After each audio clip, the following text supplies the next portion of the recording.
You can mediate that impulse, and you can be very good at it, or you can be terrible at it, but you can try. So, yeah, I think I would like to leave it there. Just wonder.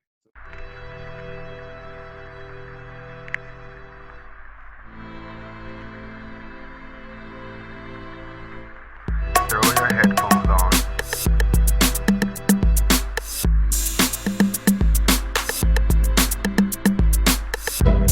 Sit back and relax.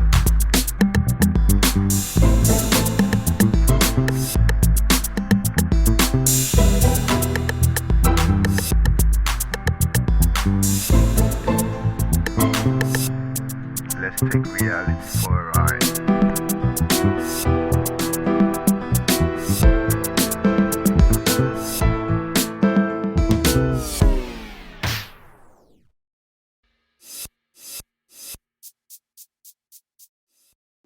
Now, let's talk about a little about determinism, and I want Krishna to have the floor now. And determinism, when it comes to destiny, someone born with a purpose, and how could one person be born with a purpose and another one born without a purpose, like according to society?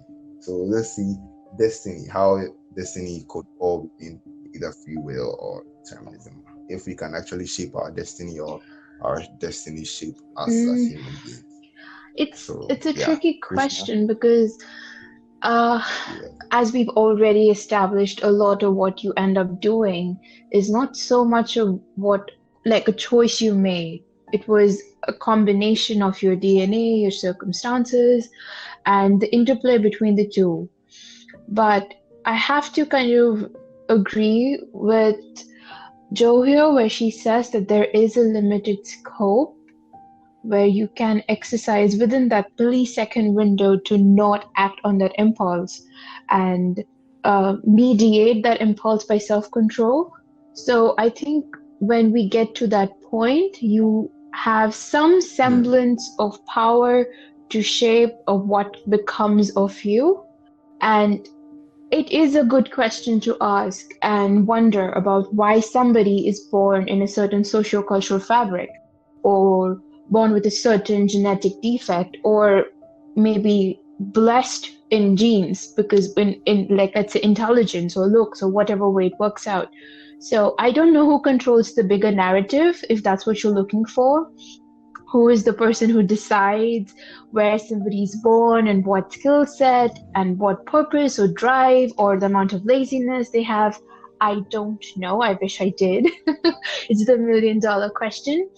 But I think within everything that's been Yeah. spoken so far, it is necessary to kind of at least reflect on, to put it, the free will to choose to not act on something. If we can and if we should, try to change this default setting to feel like we're more in power. Because we do feel like we have free will subjectively. I mean, the experience So of making a you believe choice your does somewhere kind of make you feel like you had a choice. So should we completely deny it? yeah. I mean, from the conversation we've had so far, it does seem like you can mediate that impulse, and you can be very good at it, or you can be terrible at it, but you can try.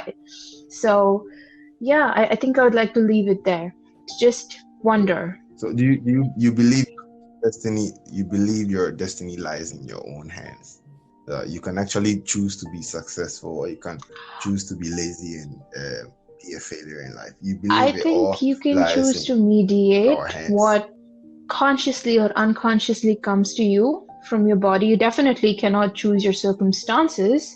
Um, but when it comes to whatever originates from within you, I'm sold to the idea that you can mediate it Yeah. to a little bit of extent, and thereby maybe in the larger picture you can put it like, oh, you've chosen to be successful, or it resulted in success, or it resulted in failure, whatever, or any other adjective to put it. So I think it's a succession of choices Mm, or mediation of impulse that cumulatively then leads you to a certain pathway over time. mm, yeah. Joe, what do you think about So what do you think about when destiny? I speak of The limited whole concept. I was born free to. will personally, I Yeah. do think it's extremely limited. Like I think that what you do control, it's not a lot, and it's mostly just your own sort of reactions to things happening to you, and that's it. You're not controlling what's going to happen to you. Like, case in point, we were supposed to do this podcast. It was supposed to start at 11:15 a.m. Standard Time. We're now approaching 2 p.m. and we've had this thing Here we go again. Now, if either of us were asked what would My have God. been your choice, right? How would you have wanted this to go, right? I think we all would have come to the conclusion that this was not the idea. None of us willed this, right? This is not, it's not something, you know, that we would have written out. Yeah. But this was what happened. And it happened because for whatever reason, right? Like Eli was saying at the beginning, even from the beginning of, you know, time, I don't believe in time, but I'm saying like, just for the sake of understanding what I'm trying to say. Yeah. Even from, if you believe in the Big Bang, you subscribe to that, from that, you know, expulsion of energy, a system, a chain of events has been, you know, put into place that basically caused what happened to happen today. And we don't control that. So now where do I fit in? Where does my choice fall in here? Well, I can't control what's happening. The only thing I can control is how I choose to respond to it, right? So I can get angry and be like, you know what, this is a waste of my time, right? That's a choice. But that's typically a pre-programmed response. When things don't go your way, most people will typically respond with anger, annoyance, fear, worry, all of the negative things, right? And that's a default setting. Okay, or I can go, this is not anything that all three of us wanted to happen, right? But it has happened. And I just kind of take solace in that and go, you know what? It happened this way because that's what was supposed to happen. I'm not in control here. You know what I mean? And to me, and Eli and I were actually talking about this yesterday. I said, you know, you come to a point in your life where that acceptance of what is, you know, the Buddhists talk about that, right? It's, you know, what is suffering, right? It's attachment, right? You're desiring something and you're attached to that desire for something. And that's what causes you to suffer, right? So if you're able to find yourself in situations like life, and all of these things are happening and you're constantly fighting it, which you have to pause and ask yourself, okay, why am I even fighting it, right? Am I programmed to respond this way? And you are. Because from birth, imprinted, we're not even talking reincarnation, we're just talking like just straight up this one life that you are living. You look up and you see your parents reacting in a particular way. You see your family reacting. You turn on the TV and people are reacting. So you're constantly looking outside, you know, and learning. And it's imprinted on you the way a baby duck, you know, the first thing it sees, it imprints on and says, okay, this is my mother. You get what I mean? So that's all, like, that's the external life is your mother, right? And it's imprinted on your psyche. And then you just follow these sort of, you know, prompts around and you respond in this particular way. So on my podcast, I had an episode where I talked about how I had a dream of this. It was an Indian woman. And I was in India, which is weird because now I'm having a conversation with an Indian woman, Krishna. And this happened on Saturday. And I'm sure it was. well, I don't know what Krishna looks like, but I'm sure it was it was Krishna. two Indian women. One was an older, you know, grandma, and I was really close to her. And then she had a granddaughter that I was kind of observing. She was very wild, and she had a partner that she was supposed to be married to, was an Indian guy, very smart and techie or whatever, but she wasn't attracted to him. And then she had a lover, which was a European guy that she was with, but he was kind of abusive. And she had these, you know, gray green eyes, and that's what I remembered from the dream. And when I woke up from the dream felt more like I was there, like that the vividness of the dream, if that's a word, was like imprinted into my psyche. And so then when I got up to go to I had a chiropractor appointment that Saturday, I was thinking about that. I'm trying to make this a very short story, but as I'm heading towards a chiropractor's office, and I'm listening to a book by Neville Goddard, and he's talking about how imagination shapes reality. And I go, okay, fine. If imagination shapes reality, give me a parking spot right in front of my chiropractor's office, because it's hard to find parking. And I turn the corner, and there's a parking spot right in front of my chiropractor's office. Oh, okay, that's weird. So I pull in.